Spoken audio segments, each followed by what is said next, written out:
Kasi na-experience ko yun nung nag-aaral ako, nanghihingi lang ako ng papel kasi wala akong pambili, nanghihiram ng ballpen. Kaya naisip ko, itong pagbili ko ng mga bao na galing to sa dagat, mga itim na pinatinapon na, halos natatabunan na to ng putik sa dagat. Kinukuha nila, binibili ko, 5 piso ang kilo. So, malaking bagay na rin yun.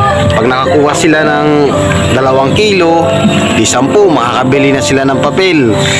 O makakuha sila ng 20 kilos, o meron na silang magkano 20 kilos, meron na silang 100. Makakabili na sila ng ulam, merienda.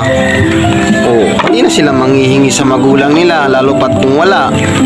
Kaya kahit paano, kahit na paunti-unti lang yung tinutubo ko, okay na sa akin. Ang mahalaga, nakakatulong ako dun sa mga batang kahit paano,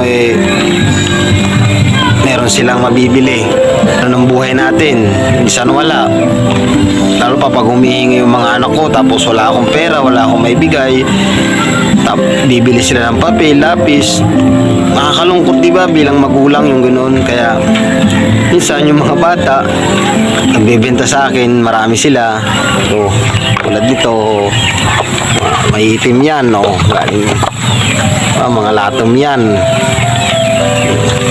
galing sa dagat. Pinahuhugasan ko sa kanila para ito paano luminis, diba?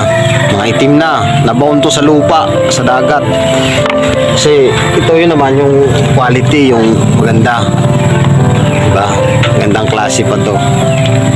Yung guys, meron lang akong gustong sabihin dun sa mga nagsasabi na malaki daw ang kita ko sa pagbili ko ng mga bao ng nyog.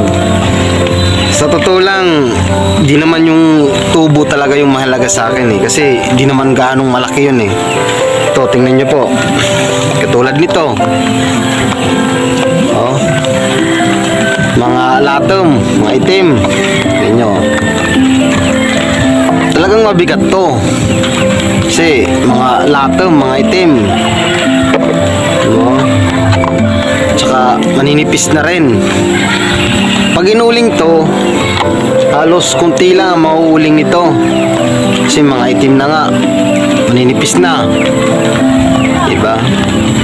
Kaya lang ako bumibili ng ganito para kahit paano yung mga bata na gustong bumili ng merienda, kaya makabili ng papel, kaya ballpen, lapis, magbenta ng kahit ganito lang, okay na sa akin. Kahit hindi naman tumubo ng malaki, kahit paano nakakatulong din naman, di ba?